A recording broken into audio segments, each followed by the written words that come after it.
பிரியமானவர்களே, இந்த நாளிலும் நாம் தியானத்துக்காக எடுத்துக்கொண்ட வேத பகுதி மார்க் எழுதின சுவிசேஷ புத்தகம் 4வது அதிகாரம் 36வது வசனத்திலிருந்து சில வசனங்கள். சீசர்கள் ஜனங்களை அனுப்பிவிட்டு அவர் படவில் இருந்தபடியே அவரை கொண்டு போனார்கள். வேறே படகுகளும் அவரோடே கூட இருந்தது. அப்பொழுது பலத்த சுழல் காற்று உண்டாகி படகு நிரம்பத்தக்கதாக அலைகள் அதன் மேல் மோதிற்று. கப்பலின் பின்னணியத்தில் அவர் தலையணை வைத்து நித்திரையாயிருந்தார். அவர்கள் அவரை எழுப்பி, போதகரே, நாங்கள் மடிந்து போகிறது, உமக்கு கவலை இல்லையா என்றார்கள். பிரியமானவர்களே, இன்று அநேகர் சொல்லக்கூடிய ஒரு வார்த்தை, நான் அதிகமாக ஆண்டவரோடு ஐக்கியப்படும் போது என் வாழ்க்கையில் நிறைய பாடுகள் வருகிறது, நிறைய நெருக்கங்கள் வருகிறது. அதிகமாக ஜெபம் பண்ணினா நிறைய பாடுகள் வருது. இப்படியெல்லாம் அநேகர் சொல்லுவது உண்டு. ஆனால் அப்படி அல்ல. ஆண்டவர் இயேசு ஊழியம் செய்து ஒரு கரையிலிருந்து அடுத்த பகுதிக்கு அவர் கப்பலிலே, படகிலே இயேசு சீசர்களோடு கூட பிரயாணம் பண்ணினார். பிரயாணம் பண்ணி அவர்கள் கடந்து போய் கொண்டிருக்கிறாங்க. இயேசு அந்த படகின் பின்பகுதியிலே தலையணையை வைத்து நித்திரையாயிருந்தார். அப்படி வேதத்திலே எழுதப்பட்டிருக்கிறது. சீசர்கள் அந்த படகை அவர்கள் கொண்டு போகும்போது திடீரென்று சுழல் காற்று உண்டாகிறது. அந்த சுழல் காற்று மூலமாக அலைகள் எழும்பி அவர்கள் பிரயாணத்தை தடை செய்கிறது. அந்த அலைகள் எழும்பி படகை தண்ணீரால் நிரப்பும்படியாக அந்த சுழல் காற்றின் வேகம் அதிகமாயிருந்தது. சீசர்களை பார்க்கும்போது இயேசுவோடு ஊழியம் செய்த சீசர்களிலே அநேகர் மீன்பிடி தொழிலை செய்து வந்தவர்கள். அதனால அவர்களுக்கு அந்த சுழல் காற்று, புயல் காற்று இதையெல்லாம் பார்த்து சந்தித்தவர்கள்.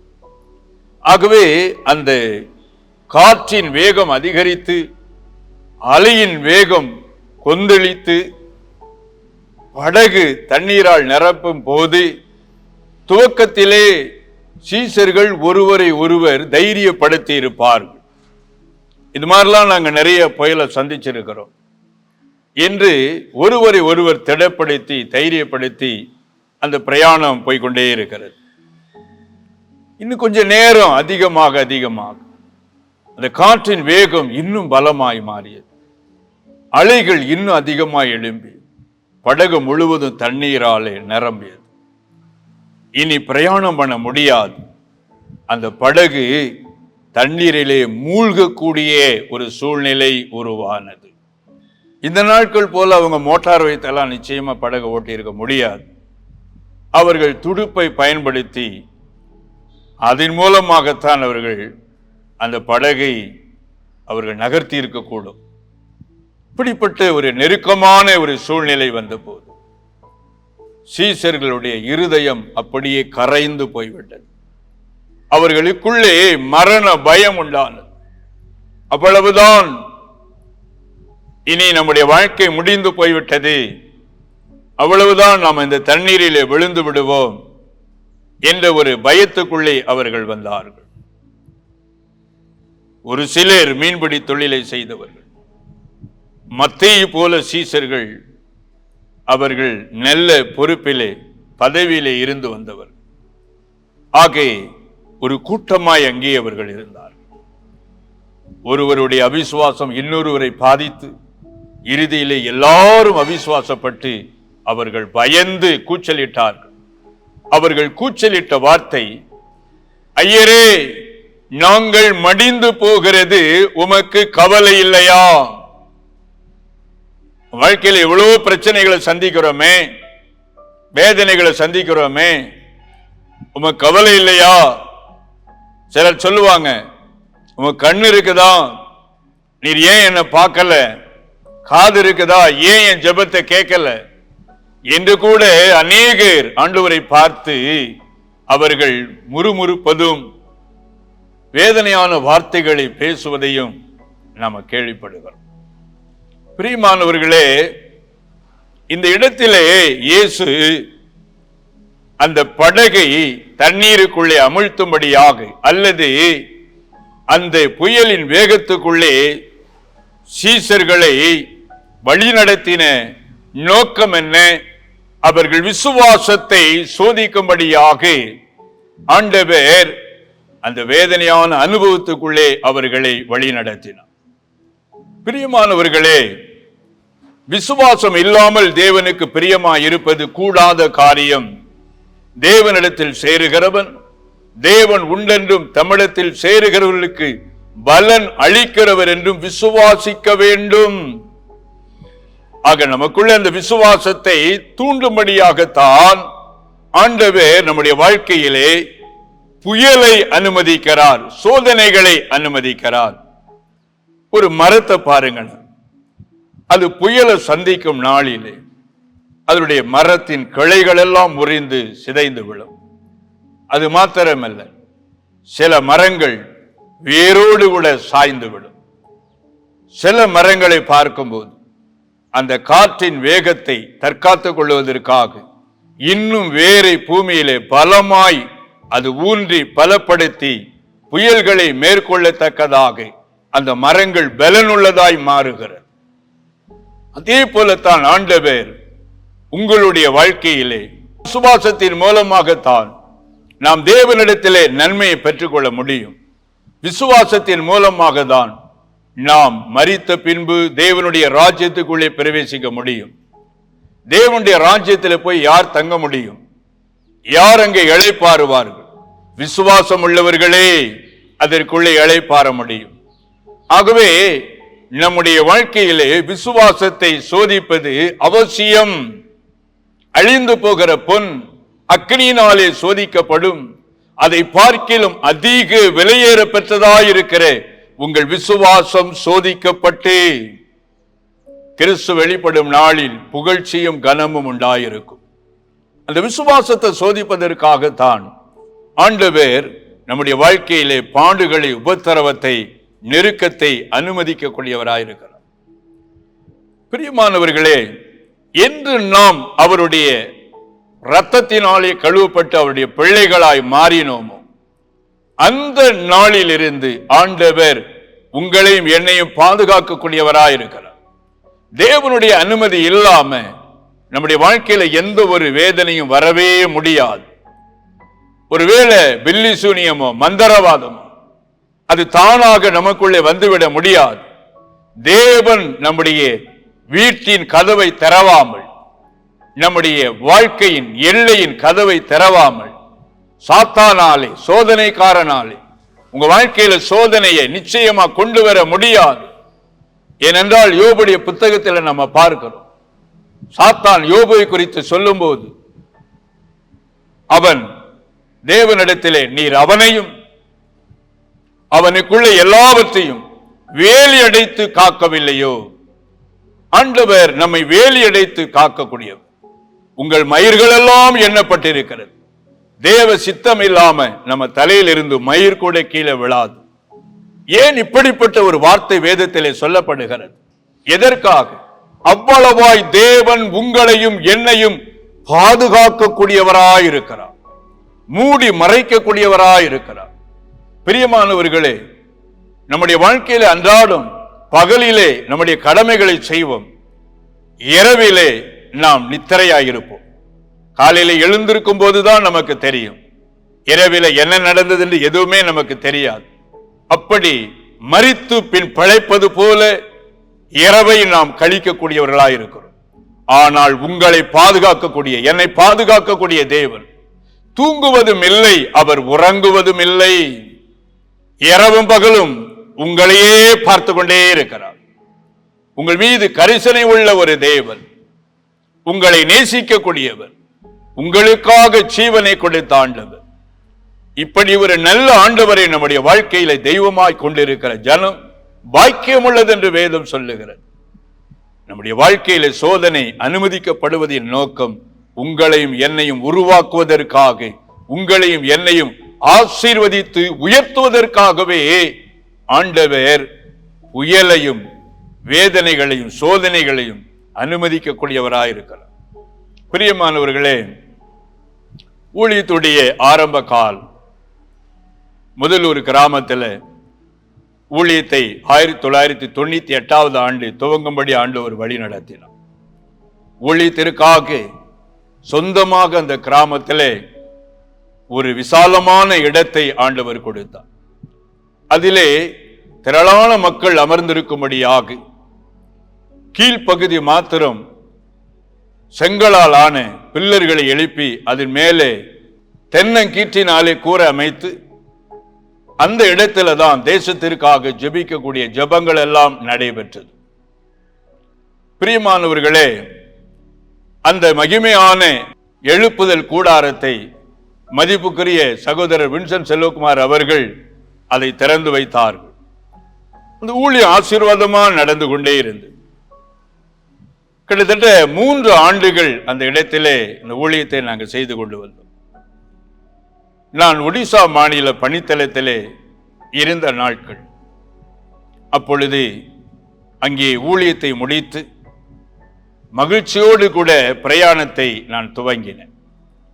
அந்த ஊழியத்தில் நடந்த அற்புதங்கள், ஜனங்கள் பெற்றுக்கொண்ட விடுதலை, கூடி வந்த மக்களுடைய எண்ணிக்கை, இதையெல்லாம் பார்த்து நினைத்து ஆண்டவரை துதித்து கொண்டு சந்தோஷமாய் என்னுடைய பிரயாணத்தை துவங்கினேன். அலுவலகத்திலிருந்து போன் வந்தது. அவர்கள் சொன்னார்கள், அண்ணா, பலத்த காற்றடித்தது. அந்த காற்றினுடைய வேகத்தினாலே நம்முடைய கூடாரம் அப்படியே விழுந்து விட்டது. அந்த தூண்கள் எல்லாம் உடைந்து கீழே விழுந்து விட்டது என்று அவர்கள் சொன்னார்கள். தயக்கத்தோடு சொன்னார்கள். என்னுடைய உள்ளம் அப்படியே நொறுங்கி போய்விட்டது. என்ன செய்வதென்றே தெரியவில்லை. நான் உடனே அவரிடத்தில் கேட்டேன், நம்முடைய கிராமத்தில் வேறு எங்காவது சேதம் வந்திருக்குதா? மற்ற வீடுகள் எல்லாம் எப்படி இருக்கிறது? நிறைய தோட்டங்கள் எல்லாம் நம்முடைய கிராமங்களில் உண்டு. அந்த மரங்கள் எல்லாம் சேதமாகி விவசாயிகள் எதுவும் பாதிக்கப்பட்டிருக்கிறாங்களா என்று கேட்டேன். அதற்கு என்னுடைய உடன் ஊழியர் சொன்னார், அப்படியெல்லாம் ஒண்ணுமே நடக்கலன்னா, நம்முடைய இடத்துல மாத்திரம்தான் அந்த காற்றினால இந்த கூடாரம் சரிந்து விழுந்துச்சு, வேற எங்கும் எந்த சேதமும் வரவில்லை என்று. எனக்கு இன்னும் அதிகமாய் துக்கம் உண்டாலும். ஏன் நமக்கு மாத்திரம் இந்த வேதனை? அந்த கிராமத்தில் மெயின் ரோட்ல இருக்கக்கூடிய நம்முடைய ஊழியர் ஸ்தலத்தில் போகிறவர்களும் வருகிறவர்களும் அதை பார்த்து பரிகசிக்க முடியாத ஒரு சூழ்நிலை அங்கே இருந்தது. பிரியமானவர்களே, ஆண்டவர் இந்த வேதனையை, சோதனையை அவர் அனுமதித்தார். இந்த பகுதியின் துவக்கத்தை நீங்கள் பார்க்கும்போது அநேக படகுகள் அங்கே இருந்தது. ஆனால் இயேசுவோ அதில் ஒரு படகை தெரிந்தெடுத்து அதிலே ஏறினார். அந்த படகுதான் சோதனைக்குள்ளே தள்ளப்பட்டது. பிரியமானவர்களே, ஒவ்வொருவருடைய வாழ்க்கையிலும் ஒவ்வொரு காலத்திலே ஒவ்வொரு நாட்களிலே சோதனை என்ற பகுதியை தேவன் கொண்டு வருகிறார். வேதனை என்ற பகுதியை கொண்டு வருகிறார். இந்த நாட்கள்ல நாங்கள் எல்லாரும் அந்த உடைந்து சிதைந்து கிடக்கிற இடத்துல கூடி இருந்து ஒரு நாள் இரவெல்லாம் உபவாசித்து ஜெபித்தோம். அது ஊழியத்துடைய ஆரம்ப காலமா இருந்தது. அந்த நாட்கள்ல ஆண்டவர் ஒரே ஒரு வாக்குத்தத்தத்தை கொடுத்தார், நான் இருக்கிறவராகவே இருக்கிறேன். அந்த ஒரு சத்தம் உண்டானது. நடு இரவிலே நாங்கள் ஜெபித்துக் கொண்டிருந்த போது உபவாசத்தின் உச்சத்திலே தேவன் பேசினார், நான் இருக்கிறவராகவே இருக்கிறேன். ஆண்டவரே, இந்த ஊழியத்தில் நீர் இல்லையா? என்னோடு நீர் இல்லையா? என் குடும்பத்திலே நீர் இல்லையா? என் வியாபார ஸ்தலத்திலே நீர் இல்லையா என்று ஒருவேளை நீங்கள் வேதனையோடு கலங்கி போயிருக்கிறீர்களா? உங்கள் வேதனைகளை ஆண்டவர் மாற்றுவார். ஒரு நாள் அந்த தென்னங்கீற்றினாலே கட்டப்பட்ட அந்த கூடாரம் விழுந்து போன போது துக்கமடைந்தார். ஆனால் பின்னாட்களிலே அதே இடத்திலே ஒரு மகிமையான ஊழிய ஸ்தலத்தை ஆண்டவர் கட்டி எழுப்பி அந்த இடத்துல மகிமையாய் ஆசீர்வாதமாய் எல்லோரும் அண்ணாந்து பார்க்கிற விதமாய் அந்த ஊழிய ஸ்தலத்தை ஆண்டவர் தூக்கி நிறுத்தி இருக்கிறார். அப்படி போலவே உங்கள் வாழ்க்கையை ஆண்டவர் கட்டி எழுப்புவார். ஐயரே, நாங்கள் மடிந்து போகிறது உமக்கு கவலை இல்லையா? அவர் உங்களையும் என்னையும் இரவும் பகலும் உற்று கவனிக்கக்கூடியவராயிருக்கிறார். சிலருடைய வாழ்க்கையிலே வேதனைகள் சில காலம் கடந்து வரக்கூடியதா இருக்கிறது. சிலருடைய வாழ்க்கையிலே சில ஆண்டுகள் வேதனையின் பாதையிலே, நெருக்கத்தின் பாதையிலே ஆண்டவர் கொண்டு போகிறார். ஏன் இப்படியெல்லாம் நடக்கிறது? விசுவாசத்தை பலப்படுத்த, விசுவாசத்தை உறுதிப்படுத்த, முடிவில் கர்த்தர் அந்த வேதனைகளை எல்லாம் மகிமையாகவே மாற்றுவார். சீசர்கள் அந்த இடத்திலே பயந்தார்கள். இயேசு அவர்களை பார்த்து கேட்ட வார்த்தை, ஏன் பயப்பட்டீர்கள்? ஏன் சந்தேகப்பட்டீர்கள்? ஏன் உங்களுக்கு விசுவாசம் இல்லாமற் போயிற்று? நான் உங்களோடு கூட இருக்கும்போது நீங்கள் எப்படி மரித்து போவீர்கள்? நீங்கள் எப்படி அழிந்து போவீர்கள்? நீங்கள் எப்படி தோல்வி அடைந்து போவீர்கள்? சிந்தித்து பாருங்கள். பிரியமானவர்களே, உங்கள் விசுவாசத்தை சோதிப்பதற்காக ஆண்டவர் உங்க வாழ்க்கையில வேதனையை, நெருக்கத்தை அனுமதிக்கிறார். ஒருவேளை அப்படிப்பட்ட சூழ்நிலை வழியா போகும்போது ஆண்டவர் நம்மோடு இருக்கிறாரா, நம்முடைய ஜெபம் கேட்கப்படுகிறதா என்ற ஒரு நிலைக்கு ஒருவேளை நீங்கள் தள்ளப்படலாம். ஆனாலும் கர்த்தர் உங்களை கைவிடாத தேவன். அவர் உங்கள் வாழ்க்கையிலே முன்குறித்ததையே அனுமதிக்கிறார். காரணம் உங்களை உருவாக்குவதற்காக, உங்களை ஊன்ற கட்டுவதற்காக, உங்களை தள்ளிவிடுவதற்காக அல்ல, உங்களை தூக்கி நிறுத்துவதற்காகவே உங்கள் வாழ்க்கையிலே சோதனைகளை, பாடுகளை, தோல்விகளை அவர் அனுமதிக்கக்கூடியவராக இருக்கிறார். நாங்கள் மடிந்து போகிறது உமக்கு கவலை இல்லையா? உங்களுக்காக ஜீவனை கொடுத்த ஆண்டவர் உங்களை குறித்து கவலை இல்லாமல் இருப்பாரா? சிந்தித்து பாருங்கள். தாவீது சொல்லுகிறான், நான் சிறுமையும் எளிமையுமானவன், கர்த்தரோ என் மேல் நினைவாயிருக்கிறார். பிரியமானவர்களே, உங்களை நினைத்துக் கொண்டே இருக்கக்கூடிய ஒருவர் உண்டானால் அவர் ஆண்டவராகிய இயேசு கிறிஸ்து. உங்களுக்காக ஜீவன் தந்தவர், உங்களை இரத்தம் கொண்டு ரட்சித்த ஆண்டவர். அவரிடத்தில் இந்த உலகத்தில் யாரும் வந்துவிட முடியாது. உங்களுக்காக ஜீவனை கொடுத்த ஆண்டவர் இருக்கிறார்.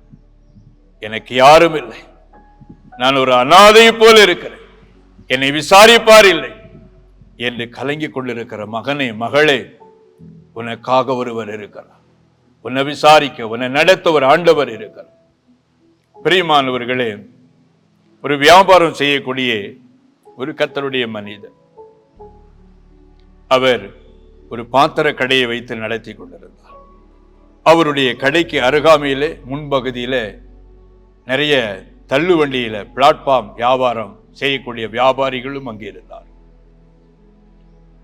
சில நாட்கள் அவர் தன்னுடைய தொழிற்கூடத்தை மூடிவிட்டு அவர் தன்னுடைய சொந்த ஊரிலே நடக்கக்கூடிய திருமணம் மற்ற காரியங்களில் கலந்து கொள்ள முடியாது வந்தார்.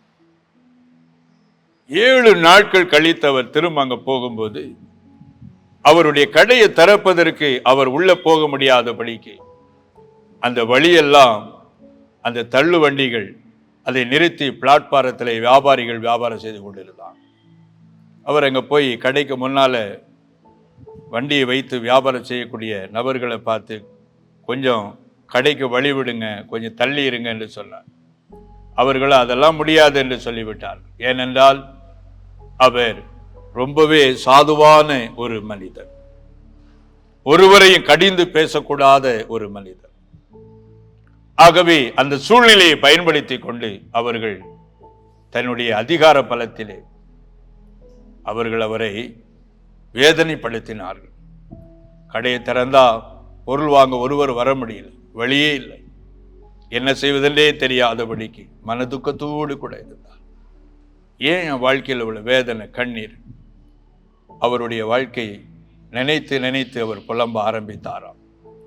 ஆனால் தினந்தோறும் குடும்ப ஜெபம், பிள்ளைகளை எல்லாம் கூட்டி வைத்துக் கொண்டு ஜெபித்தார். பிள்ளைகள் படித்து முடித்தார்கள், வேலை கிடையாது. தொழிற்சலமோ இப்போ அடைக்கப்பட்ட நிலை. ஏன் இப்படிப்பட்ட ஒரு நெருக்கம் என்று அழுது அவர்கள் புலம்பி ஜெபித்தார்கள். பிரியமானவர்களே, சில மாதங்கள் அந்த வியாபார ஸ்தலத்தை திறப்பது மூடுவது பெரிதாக வியாபாரமே இல்லை. வாடகை பணத்துக்கு கூட வியாபாரம் நடக்கல. மிகுந்த வேதனை கண்ணீரோடு இருந்தார். அவருடைய விசுவாசத்தை சோதித்த ஆண்டவர் ஒரு நாள் அவருக்கு இரக்கம் செய்தார். அந்த பகுதியிலே இருக்கக்கூடிய ஒரு பெரிய திருமண மண்டபத்தில் அரசியல் மீட்டிங் நடத்துவதற்காக ஆளுங்கட்சியாளர்கள் ஒரு மீட்டிங்கை ஒழுங்கு செய்தார். ஆக அந்த இடத்திலே அரசியல் தலைவர்கள் வரக்கூடிய சூழ்நிலை இருந்ததினால் காவல்துறையினருக்கு அறிவிப்பு கொடுக்கப்பட்டு அந்த ரோடை எல்லாம் சுத்தப்படுத்தினார்கள். அங்க இருக்கக்கூடிய எல்லா வண்டி கடைகளை எல்லாம் அப்புறப்படுத்தி இந்த இடத்துல வண்டி கடைகளே இருக்கக்கூடாது என்று எல்லாத்தையும் துரத்தி அடித்து அந்த இடம் முழுவதையும் சுத்தப்படுத்தி அந்த இடத்தை ஆண்டவர் விடுதலையாக்கி விட்டார். அதன் மூலமாக அவருக்கு மிகுந்த ஒரு சந்தோஷம். ஆண்டவர் என் ஜெபத்தை கேட்கிறவர், என்னை தள்ளிவிடாதவர் என்று அவர் ஆண்டவரை துதிக்கும்படியாக அவரை பலப்படுத்தினார். அது மாத்திரமல்ல, படித்து வேலை இல்லாமல் இருந்த மகனுக்கு ஆண்டவர் அயல் நாட்டில் வேலையை கொடுத்து ஒரே நேரத்தில் 2 ஆசீர்வாதத்தை கொடுத்து அவர்கள் கண்ணீரை துடைத்து அவர்களை தூக்கி நிறுத்தினார். சோதனைகள், புயல்கள், சூறாவளி வாழ்க்கையில அனுமதிக்கப்படுவதின் நோக்கம் உங்களை பலப்படுத்துவதற்காக. ஒரு வார்த்தை உங்க வாழ்க்கையில் ஆண்டவர் சொன்னா போதும், அவர் இறங்கி வந்தா எல்லாமே மாறும். ஆண்டவருடைய வல்லமை மருத்துவத்துக்கு அப்பாற்பட்டது. வேதனையோடு படுக்கையிலே போராடி கொண்டிருக்கிற மகனே, ஆண்டவருடைய வார்த்தை வல்லமையுள்ளது. இயற்கையை கட்டுப்படுத்தக்கூடியவர், அவரே உருவாக்கினார், அவரால் எல்லாம் செய்யக்கூடும். நான் உங்களுக்காக ஜெபிக்க போகிறேன். கிருபை நிறைந்த ஆண்டவரே, இந்த வேளைக்காக நன்றி செலுத்துகிறேன். சீசர்களை நீர் புடமிட்டீர், அவர்கள் விசுவாசத்தை பலப்படுத்தி அவர்கள் மூலமாய் அற்புதங்கள் அடையாளங்களை செய்து வசனத்தை உறுதிப்படுத்தும்படியாக அவர்களுக்குள்ளே விசுவாசம் தேவை என்பதை உணர்ந்த என் ஆண்டவர் அவர்கள் விசுவாசத்தை நீர் படிப்படியாக சோதனைகள் வழியாக பலப்படுத்தினதை நாங்கள் தியானித்தோம். இந்த நாளிலும் ஆண்டவரே, இந்த வசனத்தை கேட்டு கண்களை மூடி ஜெபிக்கும்படியாக வீடுகளிலே உம்மை நோக்கி பார்த்து கொண்டிருக்கிற ஒவ்வொரு முகங்களிலும் கண்ணீரை நீர் துடைக்கும்படியாக நான் ஜெபிக்கிறேன். ஐயோ, என் கணவர் வியாதி படுக்கையிலே இப்படி விழுந்து விட்டாரே, குடும்பத்தின் வருமானம் இன்றைக்கு கேள்விக்குறியாகிவிட்டது, நாங்கள் எங்கே போய் நிற்போம் என்று வேதனையோடும் கண்ணீரோடு பிள்ளைகளை வைத்துக் கொண்டு போராடி கொண்டிருக்கிற மகளே, இது முடிவல்ல, இது முடிவல்ல. உன் வாழ்க்கையிலே புதிய துவக்கத்தை உண்டாக்குவேன் என்று ஆண்டவர் சொல்லுகிறார். இப்பொழுதே வியாதி படுக்கை மாறுகிறது இயேசுவின் நாமத்திலே. படுக்கையிலே உம்முடைய வல்லமை இறங்குகிறதற்காய் நன்றி செலுத்துகிறேன்.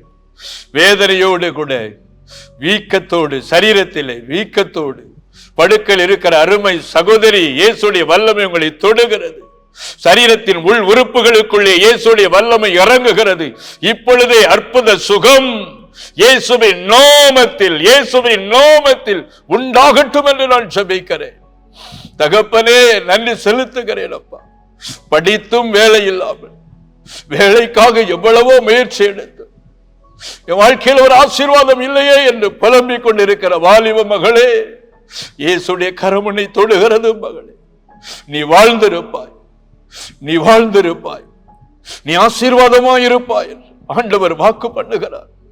அருமையான வாலிப தம்பி, உன் தோல்வியை ஆண்டவர் ஜெயமாய் மாற்றுகிறார். கர்த்தருடைய வல்லமை உன்னை தொடுகிறது. ஒன்றுமில்லாமல் வியாபாரத்தில் எல்லாவற்றையும் இழந்து கடன் பாரத்தோடு இன்னைக்கு இந்த நிகழ்ச்சியை பார்த்து கண்களை மூடி ஜெபிக்கிற எனக்கு அருமையான சகோதரனே, இயேசுடைய வல்லமை உங்களை தொடுகிறது. உன் பாவத்தை இயேசு மன்னித்து விட்டார். உன் பாவத்தை இயேசு மன்னித்து விட்டார். கிழக்குக்கும் மேற்குக்கும் எவ்வளவு தொலைவோ அவ்வளவாய் ஆண்டவர் பாவத்தை தூரப்படுத்தி இருக்கிறார். இயேசுடைய வல்லமை உன்னை தொடுகிறது. கர்த்தர் உன்னை ஆசீர்வதிக்கிறார். உனக்கென்று ஒரு புதிய வழிகள் திறக்கப்படுகிறது. நன்றி ஆண்டவரே, நன்றி தகப்பனே, நன்றி தகப்பனே. உம்முடைய வல்லமை இறங்குகிறதற்காய் நன்றி. வீடுகளுக்குள்ளே வல்லமை இறங்குகிறதற்காய் நன்றி, நன்றி, நன்றி. வேதனை படுத்துகிற, உபத்திரப்படுத்துகிற சாத்தானுடைய வல்லமைகள், பில்லி சூனிய கிரியைகள் இயேசுவின் நாமத்தில் அழிக்கப்பட்டு போவதாக. இயேசுவின் நாமத்தில் விடுதலை உண்டாகட்டும். கட்டுகள் அவிழ்க்கப்படட்டும்.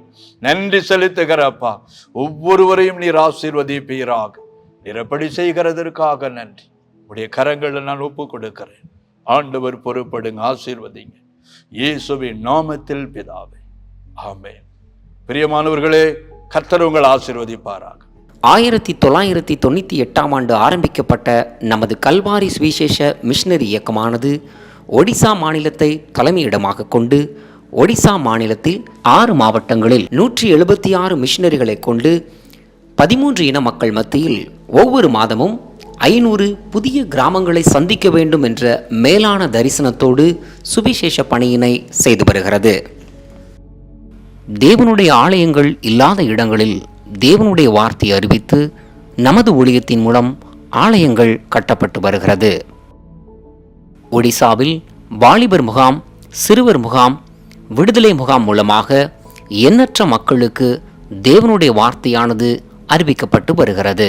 அறியப்படாத இடங்களில் தேவனுடைய வார்த்தையை அறிவிக்கும் நமது மிஷனரி ஊழியத்தில் இன்னும் அதிகமான மிஷனரி பணியாளர்கள் எழும்பப்படவும், ஒடிசா மொழியில் தேவனுடைய பரிசுத்த வேதாகமத்தை கொடுக்கும் நன்கொடையாளர்கள் எழும்பவும் ஜெபித்துக் கொள்ளுங்கள்.